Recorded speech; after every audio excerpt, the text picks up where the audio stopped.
Hey everybody, Scout Crafty here again, Mishmash Monday. Hope you had a great weekend. You know, we're getting to that time of year where spring is right around the corner and we're starting to get one or two really nice days. And it only takes a couple days and everything starts to blossom and bloom. And it's a wonderful time of year here. And I know some of you people are in warm weather states or something, you know, but here it's a big deal. You just went through a long winter.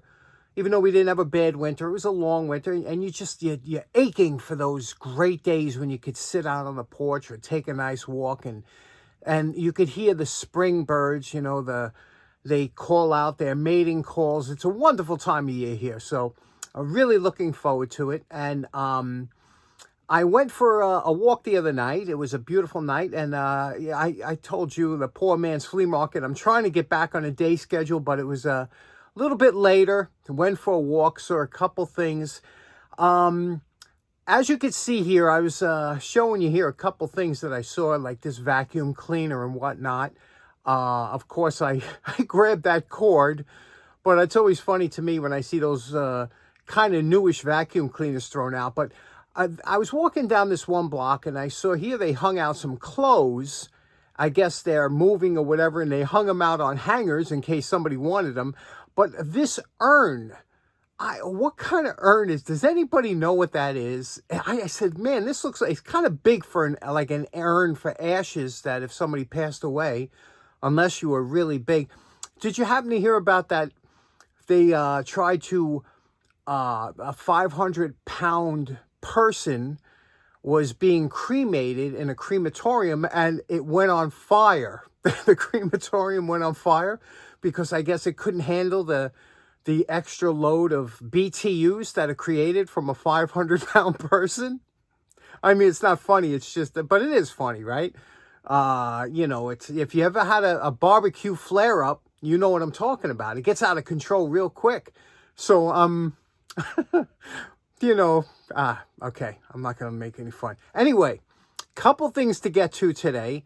That I picked up a couple things on the Poor Man's Flea Market because I'm a big fan of toys.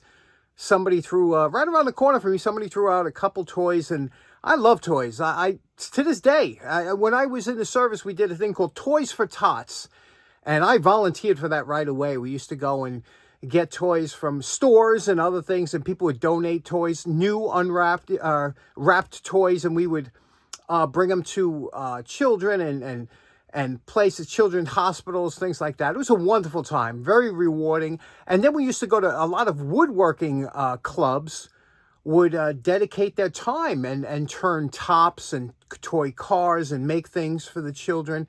Great time. Let me show you these two things real quick to start off. Okay, the first was this, I got to tell you, this is a cute little service station. Again, this is for a toddler or something. You can see here it's got a garage that you could put your vehicle in. You pull the vehicle in. You could come around here. This has a little elevator. Would raise it up and bring your vehicle to the top level where you could park it. Or when you're ready to leave, you come down this ramp where you would pay and leave or whatever. Over here, had a interesting little fueling station over here on this side. And again, here's where you would enter the car wash. It's a drive-through car wash with including kind of a, you know, that little brush that would brush it. And it's even got, this looks like felt, you know, those things at the end that dry your car. I just thought that was pretty cool. But I wish there was toddlers in my family. Unfortunately, my niece and nephews, and they don't have any children or anything, but this would be great for a young kid. So they got that. Now, my absolute favorite was this little barn here. Look at this absolutely adorable barn. And what's so great about this, remember we were talking about toys that start the children's imagination with actual having to manipulate latches and things like that. Well, this has a whole bunch on there. Isn't that something? Now, I guess it's like kind of a masonite with a metal coating. So it is like a kind of a tin barn, so to speak. But you can see here you have your typical kind of door latch over here. And it is on the inside, it has nice graphics. This one here is a barn door that has the regular hook latch that you have to manipulate with your hands. Over here, a locking, which we consider like a, I guess like a locking latch here that opens up. And again, notice there's no screws. These are all tubular rivets and all, you know, has pitches on the inside. This here was a typical old-fashioned window latch that you raise up like that, or that's how you lock it, and to open it, you close it that way. That opens up. And then this last one is a door bolt or whatever. So it has, you know, quite a bit of latches. This is to keep the intruders out, you know, the chain, door chain or whatever that they use.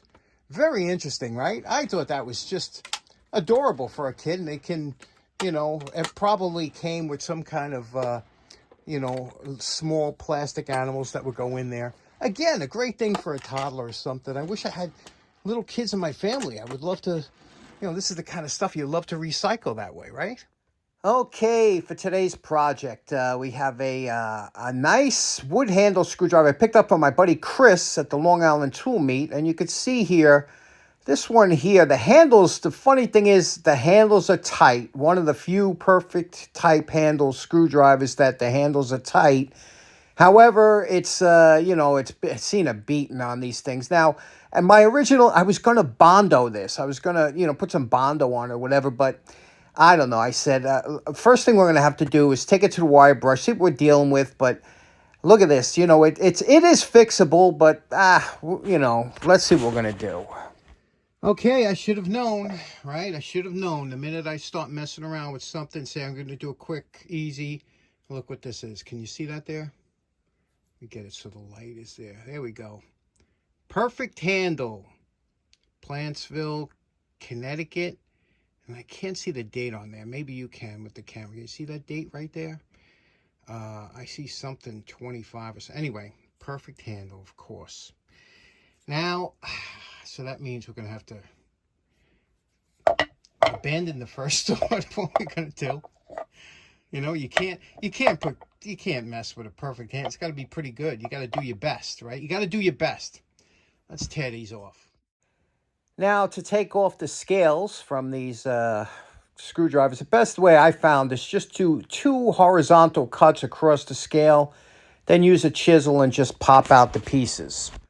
Okay, you can see the pieces came off on this one side. You can almost glue the scale back together and reuse it, but the wood was always terrible on these things, and they always used to swell up and crack and move. So if you look here, though, on the handle, if you notice, it looks like there's a slight bend towards the top. Again, this was a heavy-duty screwdriver. I'm sure it was used for a pry bar more than once, but you see up there, it's hard to see. I'm going to get a better angle on it, but it seems like it's twisted a little bit near the top. Let me show you here. If you look down this side, you can see it twist off to the right over there. If you look at the other side, it's straight. So let's see what we can do. Okay, we have a change of plans. We're at Great-Grandpa's vise. The reason the dake wouldn't be good is because this curved surface here. So anytime I press on this, it's going to want to rock. If I hold it in a vise like this and take, my good friend Richie Kemp gave me this. If we put these, just wrench on here and bend it back, we should be able to hold it and straighten that right out. Now, believe it or not, these wrenches come in so handy for this kind of work because it's a flat side. Now we're going to just bend this back the way it was, a little bit more. There we go. A little bit more. There we go. There we go. Okay, there we go. That side straight. That side straight. Good enough for government work. Now let's figure out what we're going to do with a hand. Okay, in my quest to try and do this in a synthetic material, I came across these scales in my upstairs in my knife stuff, and you can see here this is like a it's a plastic, but it's nice, right? It should be nice polished and everything. But now what we have to do is we have to form it out. This is such a pain. You know what's so funny? We all started off, we bought like a dozen of these things because we said, oh, we're going to do these. And after you do one or two, you're done. You're like, it's just so much trial and error. And I only have two pieces here. So it's going to happen. It has to happen with these. We'll cut out an approximate pattern like this. You got it, and both sides are different, so you have to have two. And then we'll trace it over here, okay? And then we'll cut it out. Now, the big part here is getting this bevel here, because it's beveled out that way, and this one's beveled this way, just at the corners. It's not as bad as the other ones, but let's see what we can do.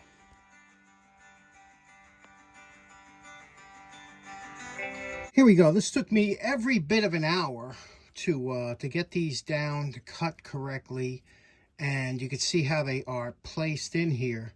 You can see there's that bevel on the back to match that. The bevel on the front goes in here like this, and it will be placed down. And when it's fitting right, you know, it sticks in there, you know. So now what we're going to do is we're going to put the pins in, okay? And again, this looks kind of blocky. This is the way it's supposed to look, because then you eventually take it to the belt sander and curve everything down. Now, for the pins, they had thin pins in here. I'd like a little thicker pin, so I'm going with like a 1/4 inch. It's about as big as I can get in there. And I'm going to drill it through. And first you have to drill through one side and then turn around and drill through the other and have the pins. And we're going to put it in a bed of JB Weld all around here. And on both sides, have that squeeze through. And then we're going to clamp it up and leave it overnight. But we'll alcohol all this and make sure it's nice and clean, so it sticks well. Same thing with the back of these. We'll make sure. So it's coming along nicely. I'll show you when it's all clamped up. Now, because this is an acrylic material and it has no give, you have to have it into a bed of epoxy, or what we're using, JB Weld. Here it is, all clamped up, and we're having a great time enjoying this project. Okay, 24 hours later, the scales are dry now. We bedded it in with some JB Weld all around the edges. Now we're going to have to trim this off, but now we'll take and address this real quick, get this cleaned up, and then get it back into a usable screwdriver.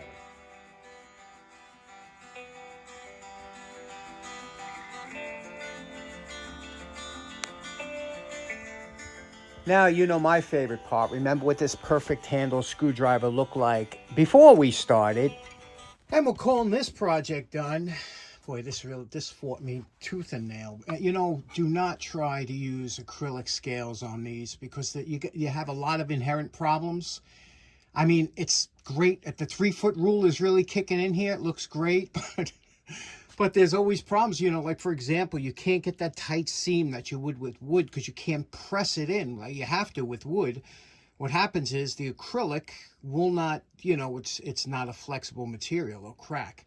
But you see what we did here. We got the, you know, it looking good. And we were able to keep the entire perfect handle logo on there without having it look awkward. We did a little hollow grind on the tip just so that it fits some of the fasteners I have. But you can see this is like a faux wood. I have this on a custom hammer I made. Let me show you. I did a video on this one here. Do you remember this? This is the one that's the craziest looking handle you've ever seen. However, it fits me custom like a glove. This is one of my favorite hammers. This thing is amazing. You can't hit it. You can't screw up a nail with this, because it's... I did a video on this anyway, but you see, I squished paper, and this is the handle that fits. If you put this in your hand, you say, wow, that thing looks crazy, but it fits like it's made for you. So, but this thing is very comfortable. It's a nice looking scale, but I wouldn't recommend, you know, probably my Carter and Delrin be nice, but Delrin don't accept glue. So you'd really have to rely on the fasteners to hold the Delrin in. What do you think? What do you think of that? You like that?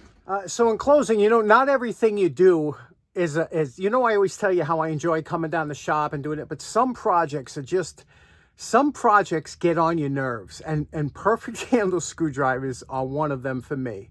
I don't like doing them because it's just a pain. And maybe you get better in time, but I don't know. You know, I know 357 Magdad just did one yesterday, did a beautiful job on it. And he seems to me, I can't stand it. I can't stand the whole design. I hate that. And you know what's so funny? I dubbed over the part where you saw the handles glued up. I'm going to include a clip at the end of this video right now. I'm going to include a clip of what I actually said, and you can hear my frustration. Anyway, just take it with a grain of salt. I hope you have a great day. we'll see you again next time. Take care. Bye-bye. Okay, there we go. It's clamped up. Mark this day. Last time I work on one of these stupid, poorly designed, worst screwdrivers ever made, perfect handle screwdrivers. Last time. If you ever see me buy another one of these, I give you permission to punch me in the face.